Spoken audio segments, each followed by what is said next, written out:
उसमें पहाड़ी तो कसूरवार नहीं है ना। लेकिन पहाड़ियों को लेकर जैसे मैंने आपको कहा कि मैंने किसी पहाड़ी को ये एनुअल माइग्रेशन करते हुए नहीं देखा, मैंने किसी पहाड़ी को पहाड़ों पे जो है भेड़ बकरियां ले जाते हुए चराते हुए नहीं देखा, ये सब चीज़ें मैंने नहीं देखी। तो क्या आपको नहीं लगता जो 10% रिजर्वेशन दी गई थी वो वाकई उसके उसके हकदार हैं, उसके कंपेरेटिवली इकोनॉमिक इंटरडिपेंडेंस हो सकती है, माली क्या कहते हैं बहरान हो सकता है और कई परेशानियां हो सकती हैं पहाड़ी कबीले में, लेकिन इस तरह के बहरान नहीं है जिस तरह के बहरान इनका। बिल्कुल हैं।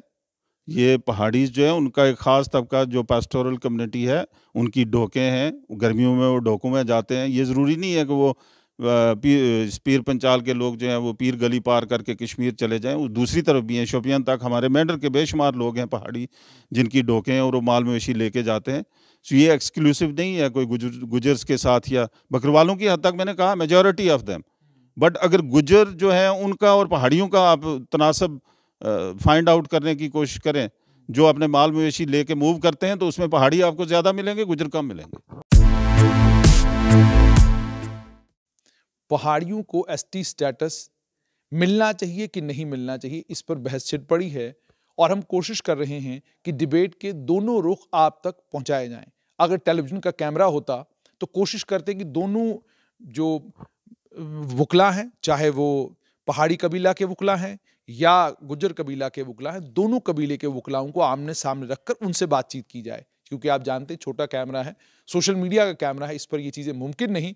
तो हम कोशिश ये करते हैं कि जहां एक दिन गुज्जर कबीले के, और वकला से मेरी मुराद वो जो लोग एसटी स्टेटस की वकालत करते हैं, जो लोग ये कहते हैं कि पहाड़ी एसटी स्टेटस डिजर्व नहीं करते और जो ये कहते हैं कि डिजर्व करते हैं।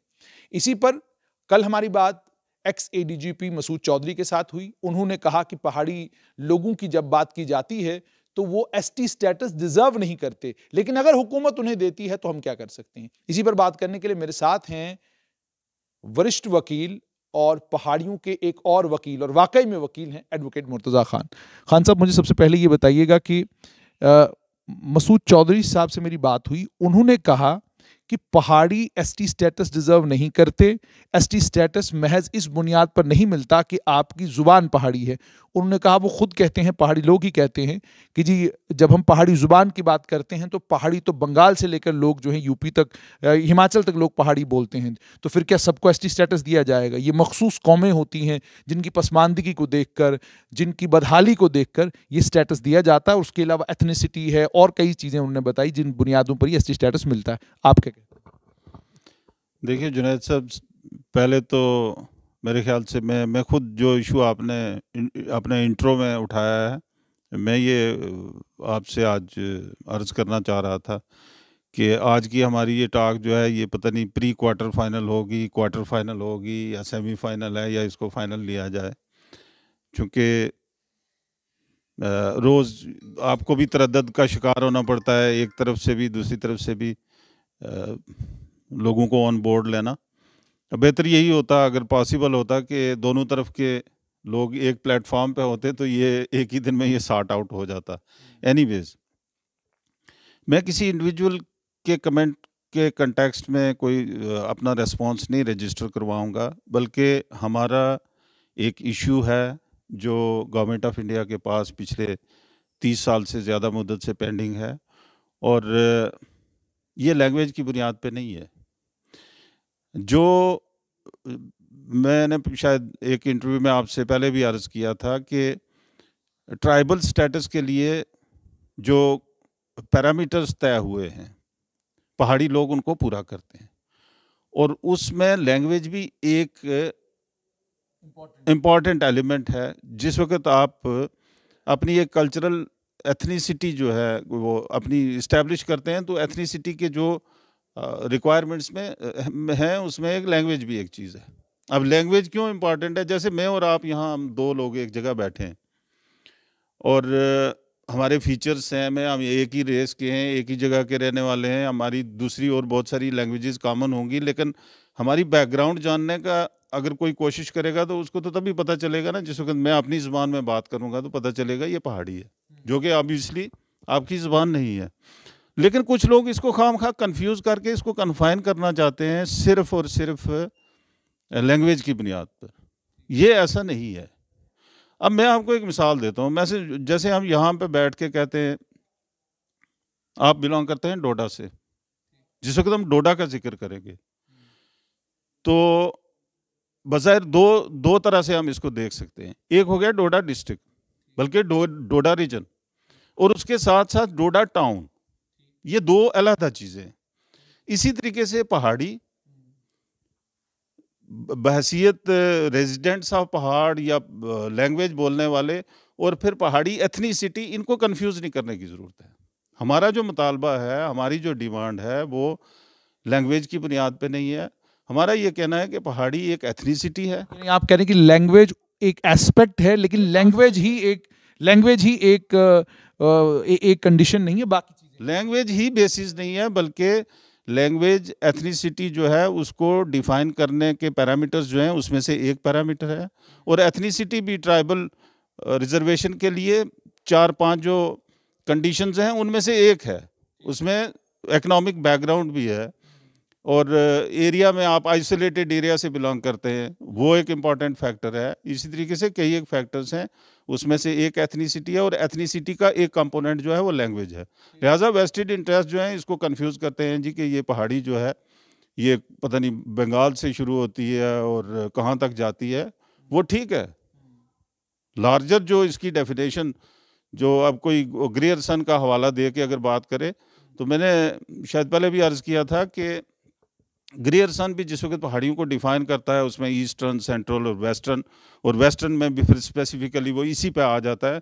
लेकिन बाकी लोगों ने सब जो है अपने टैग्स चेंज कर दिए हैं। ये वाहिद कम्युनिटी है जिसका अपना टैग जो ओरिजिनल आज भी बरकरार और मौजूद है।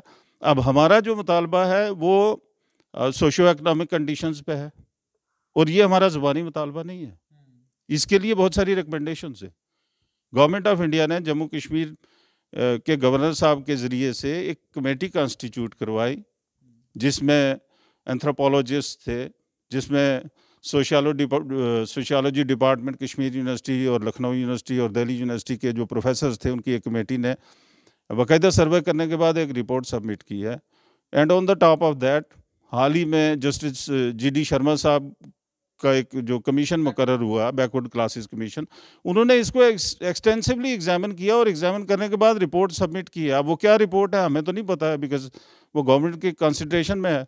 और अगर गवर्नमेंट इसको कंसीडर करेगी तो ऑब्वियसली किसी रिपोर्ट की बुनियाद पर करेगी ना, मेरी ज़ुबानी कहने से तो नहीं बात होगी ना, या किसी दूसरे की ज़ुबानी मुखालफत करने से भी ये मसला जो है ये इस तरीके से नहीं होगा इधर उधर।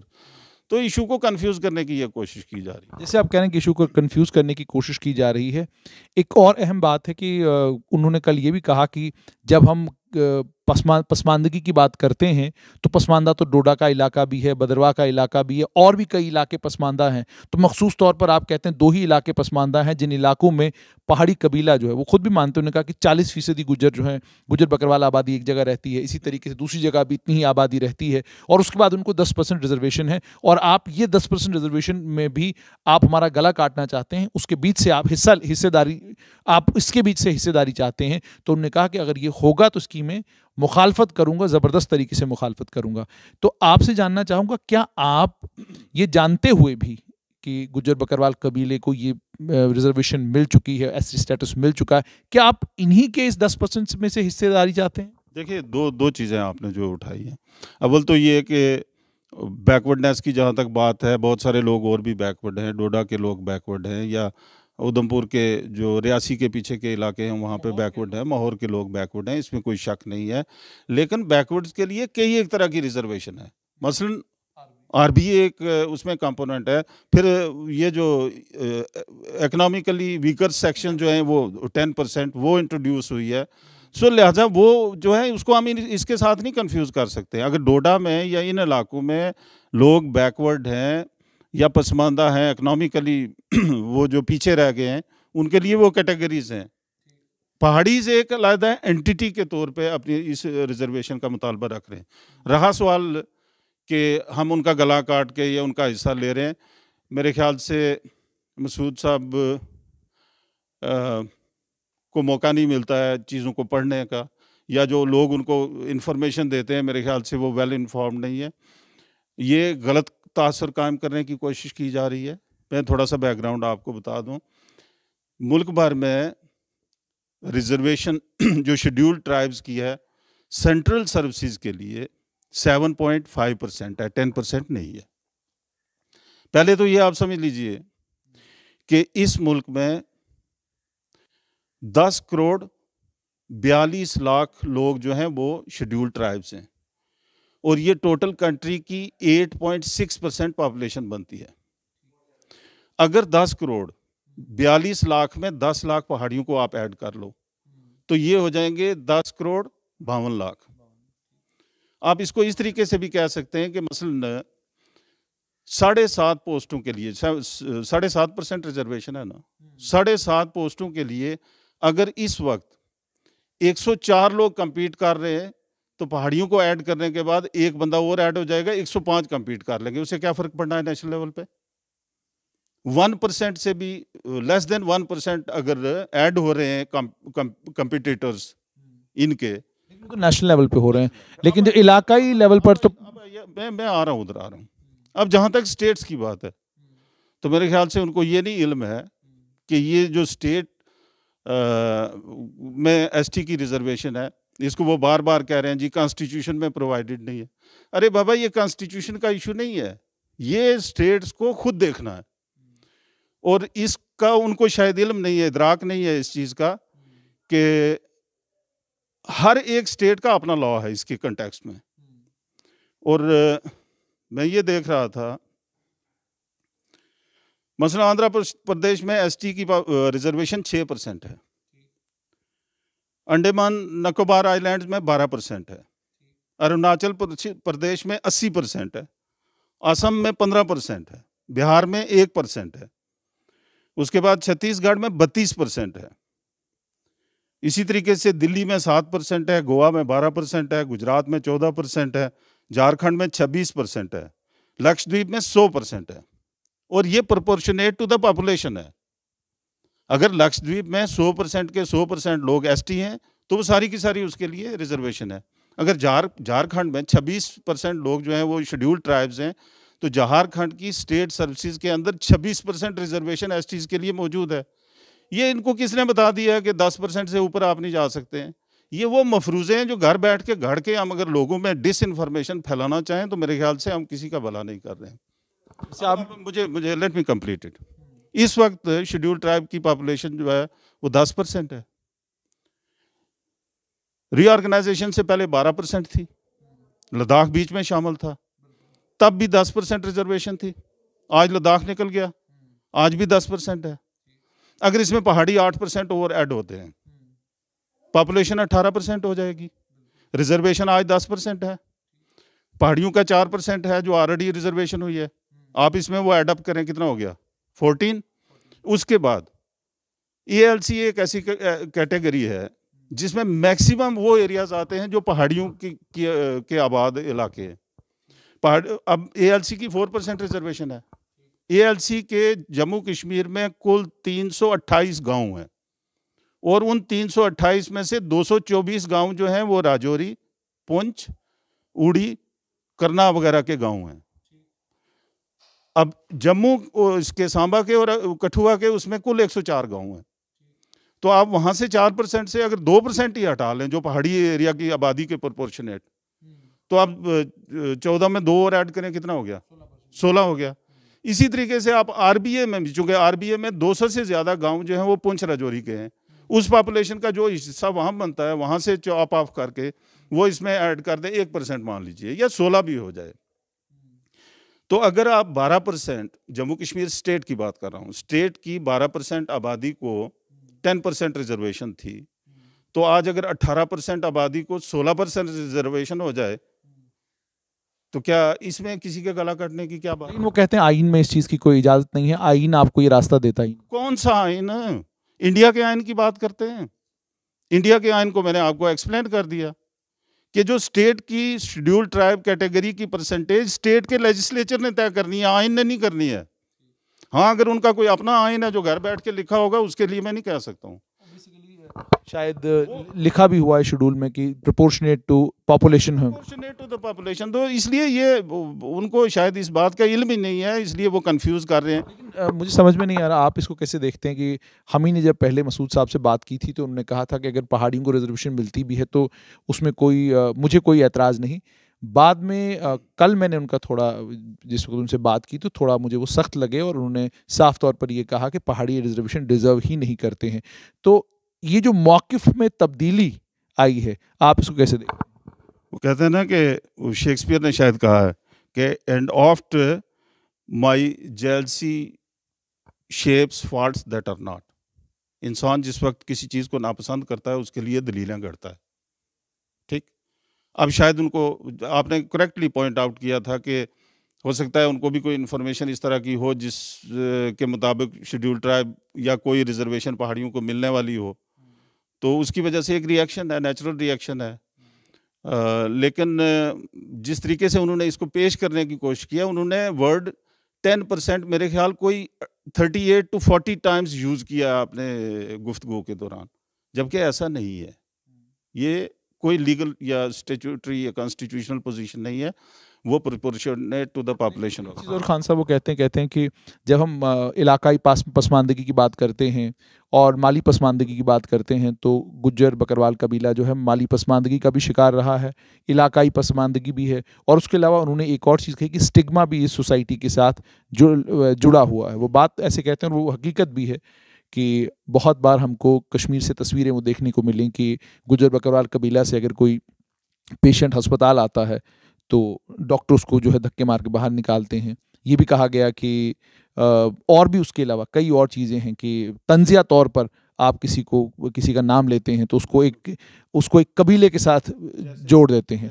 ठीक है, मैं ये बात कर रहा हूँ कि जो चीज़ें हमारे समाज में होती हैं, तो उन्होंने कहा ये एक सोशल स्टिग्मा है जो इसके साथ एसोसिएटेड रहा है। तो इस तरह का कोई स्टिग्मा तो पहाड़ियों के साथ जुड़ा हुआ नहीं है कि कोई किसी को पहाड़ी कहकर गाली देता हो, ऐसा तो होता है। वो इसलिए कि पहाड़ियों और गुजरों के बीच में कोई तमीज़ जो है ना, वो इस तरह का वो जो रवैया रखने वालों के सामने नहीं थी। अब जैसे कश्मीर में एक लफ्ज़, मैं आपको मिसाल देता हूँ, जो कश्मीरी स्पीकिंग आदमी है वो नॉन कश्मीरी स्पीकर को खान करके बोलता है, ए खाना।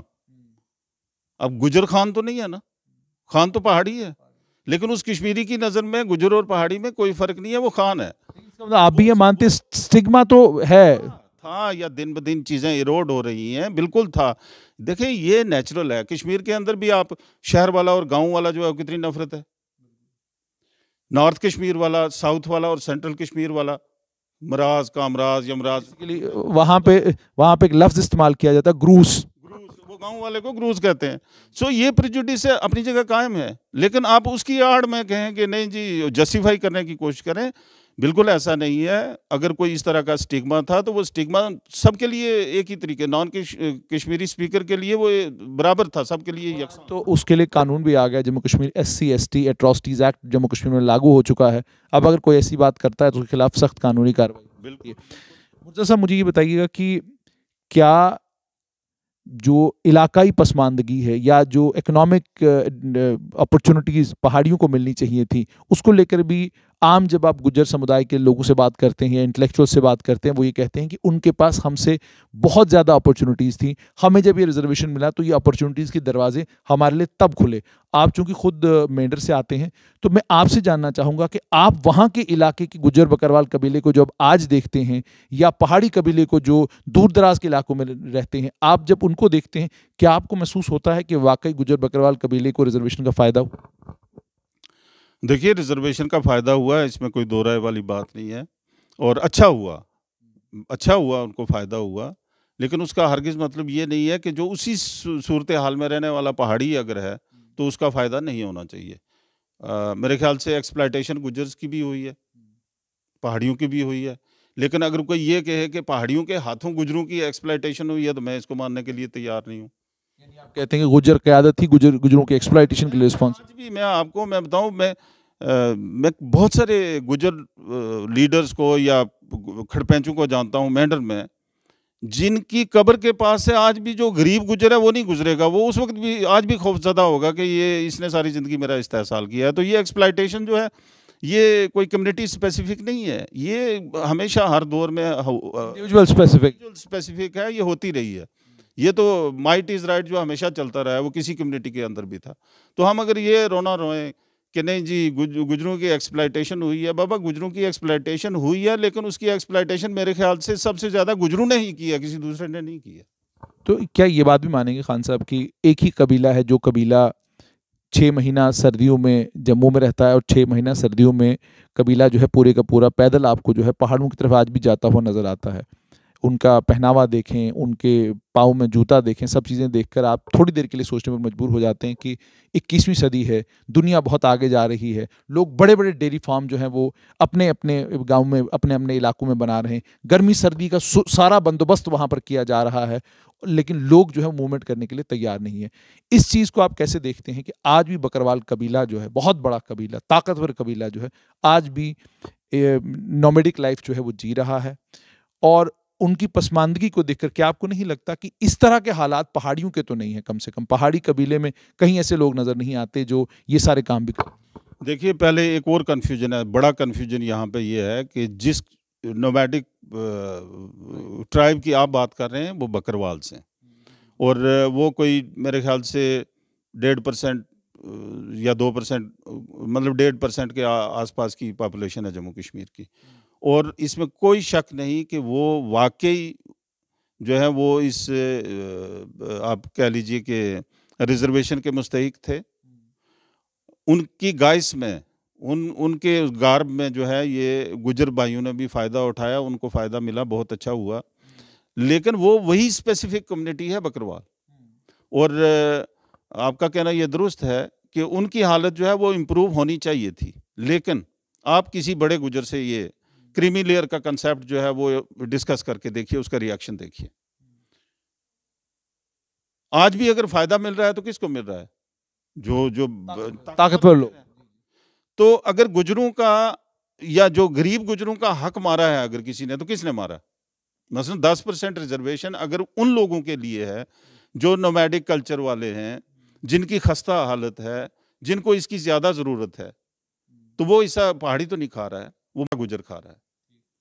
लिहाजा वो दुरुस्त है। उसके लिए जो है इस कम्युनिटी के लिए जो रिजर्वेशन के लॉज हैं उनको दुरुस्त करने की ज़रूरत है, ताकि जो इसका सही मकसद है रिजर्वेशन का और जो बेनिफिशरीज, इंटेंडेड बेनिफिशरीज हैं, उन तक वो हक पहुंचे। उसमें पहाड़ी तो कसूरवार नहीं है ना। लेकिन पहाड़ियों को लेकर जैसे मैंने आपको कहा कि मैंने किसी पहाड़ी को ये एनुअल माइग्रेशन करते हुए नहीं देखा, मैंने किसी पहाड़ी को पहाड़ों पे जो है भेड़ बकरियां ले जाते हुए, चराते हुए नहीं देखा। ये सब चीज़ें मैंने नहीं देखी। तो क्या आपको नहीं लगता जो 10% रिजर्वेशन दी गई थी वो वाकई उसके हकदार हैं? उसके कंपेरेटिवली इकोनॉमिक इंटरडिपेंडेंस हो सकती है, माली क्या कहते हैं बहरान हो सकता है, और कई परेशानियां हो सकती हैं पहाड़ी कबीले में, लेकिन इस तरह के बहरान नहीं है जिस तरह के बहरान इनका। बिल्कुल है।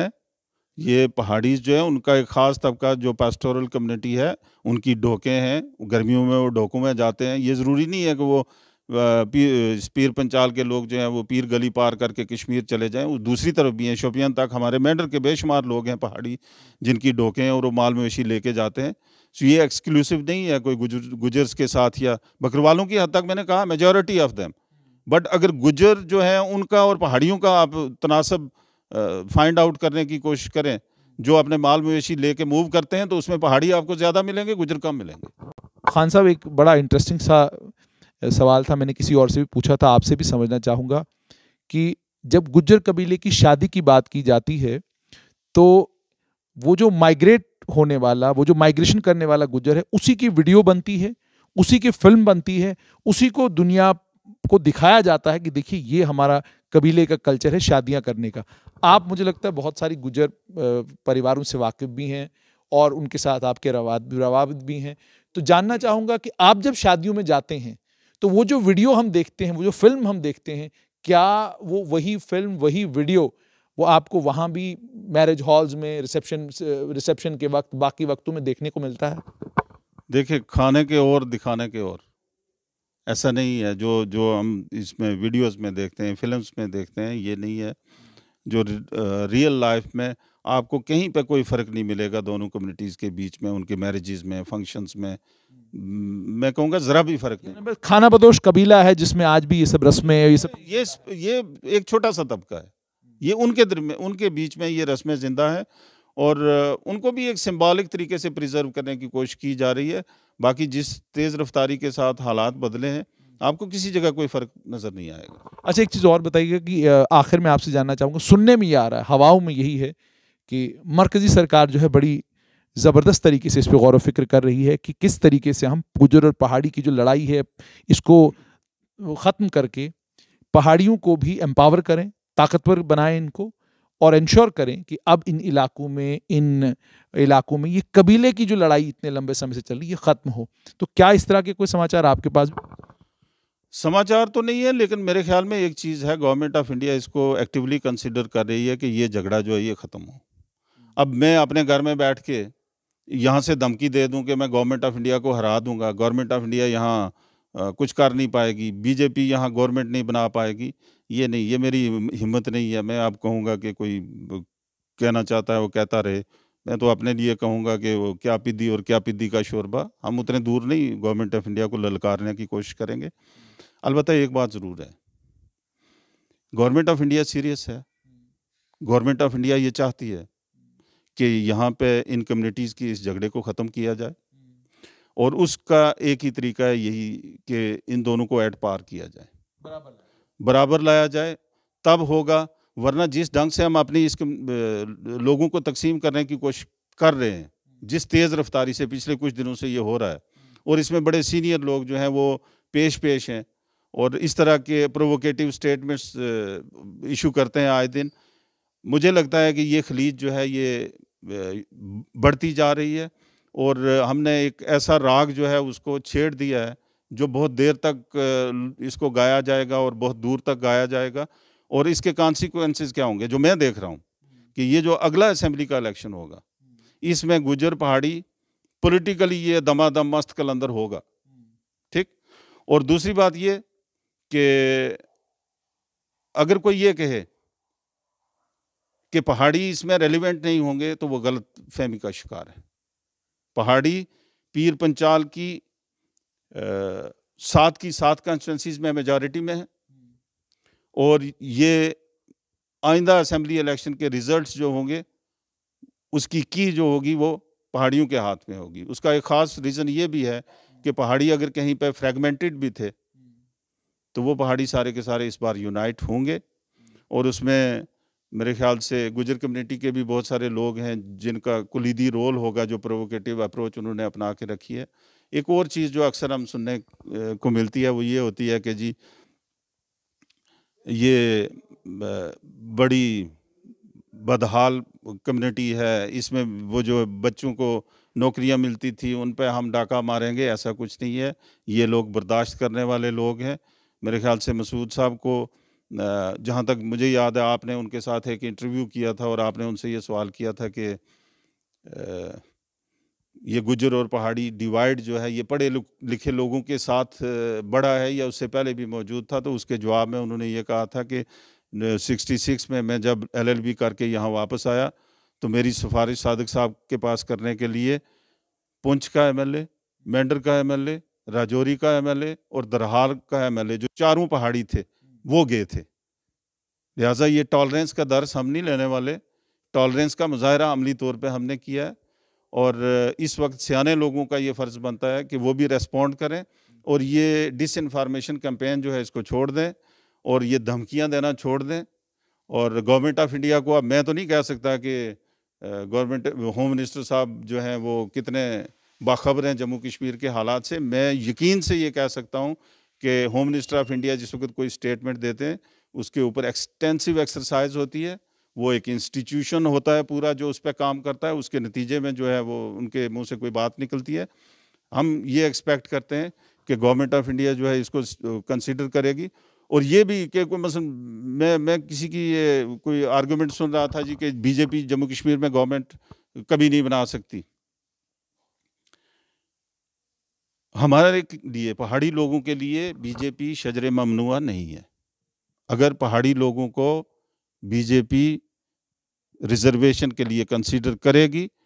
मैं आपको पूरे यकीन से कह सकता हूँ कि पहाड़ी कम्युनिटी उसका मुकम्मल तरीके से रेस्पॉन्स जो है वो गवर्नमेंट ऑफ इंडिया को पॉजिटिवली देगी, और जम्मू कश्मीर के इलेक्शन के रिजल्ट्स जो हैं उनका काफ़ी दारोमदार जो है वो उस डिसीजन के ऊपर होगा। बहुत बहुत शुक्रिया। तो ये थे एडवोकेट मुर्तज़ा खान। आपने सुन लिया कि उन्होंने कहा कि जहां तक पहाड़ी कबीले का ताल्लुक है, कबीला एससी स्टेटस इसलिए डिजर्व करता है क्योंकि जितने भी पैरामीटर्स हैं उन सारे पैरामीटर्स पर खरा उतरता है। बैकवर्ड क्लासेस कमीशन की भी कोई सिफारिश गई है, हमें नहीं मालूम सिफारिश में क्या है, लेकिन बैकवर्ड क्लासेस कमीशन के सामने भी ये पहाड़ी वाला सवाल जरूर था। और जब मुल्क का वजीर दाखिला ये सवाल, ये बात करता है कि पहाड़ियों का वजीर आला बन सकता है, तो उसके पीछे एक एक्सटेंसिव एक्सरसाइज होती है, उसके बाद जाकर ही वो इतनी बड़ी बात करता है।